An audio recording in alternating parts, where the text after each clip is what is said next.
ఏపీలో రాజకీయం వాడివేడిగా సాగుతోంది. గత 10 ఏళ్లు జగన్ అధికారంలో ఉండటంతో వైసీపీ అరాచకాలు నడిచాయి. ఏకంగా టీడీపీ అధినేత చంద్రబాబుని అరెస్ట్ చేసి టీడీపీ పార్టీకి బూస్ట్ ఇచ్చాడు జగన్. ఇదే తరహాలో బలంగా కలిసికట్టుగా పోరాడిన కూటమి నేతలు ఇటీవల జరిగిన సార్వత్రిక ఎన్నికల్లో టీడీపీ, బీజేపీ, జనసేన కూటమి విజయం సాధించింది. వైసీపీ ఓటమితో జగన్ అయోమయంలో పడిపోయాడు. తాజాగా జగన్ పరిస్థితి ముందు నొయ్యి వెనక గొయ్యి అన్నట్లుగా మారింది. ఈ నేపథ్యంలోనే వైసీపీ ఎంపీ విజయసాయిరెడ్డి కేంద్ర హోంమంత్రి అమిత్ షాతో 2 సార్లు సమావేశమయ్యారు. వారం వ్యవధిలో 2 సార్లు అమిత్ షాతో భేటీ అయి ఆ ఫోటోలను గొప్పగా విడుదల చేసుకున్నారు. ఈ పరిస్థితుల్లో ఆయనకు అమిత్ షాతో ఫోటోలు దిగడం చాలా అవసరం. అయితే ఎందుకు అమిత్ షా ఛాన్స్ ఇచ్చారన్నది ఢిల్లీలో ఆసక్తికరమైన చర్చలకు కారణమవుతోంది.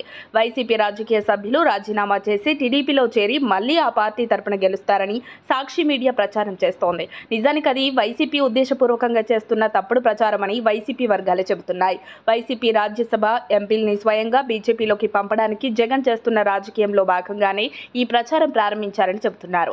6 రాజ్యసభ ఎంపీలు బీజేపీలో చేరడానికి అవసరమైన కసరత్తులో భాగంగానే విజయసాయిరెడ్డి అమిత్ షాను కలిశారని బీజేపీ వర్గాలు కూడా చెబుతున్నాయి.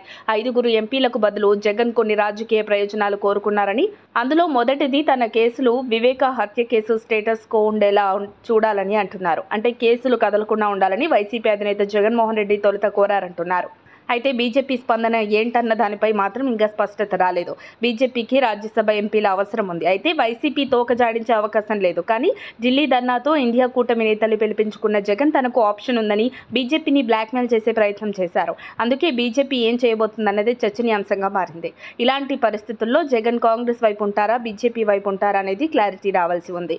జగన్ ఇండియా కూటమికి దగ్గరైతే బీజేపీ జగన్ కేసులను రీఓపెన్ చేసి అరెస్ట్ చేస్తున్న వార్తలు లేకపోలేదు.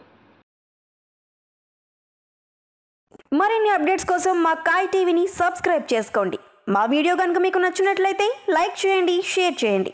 మీ విలువైన అభిప్రాయాలను కామెంట్ బాక్స్లో తెలియజేయండి.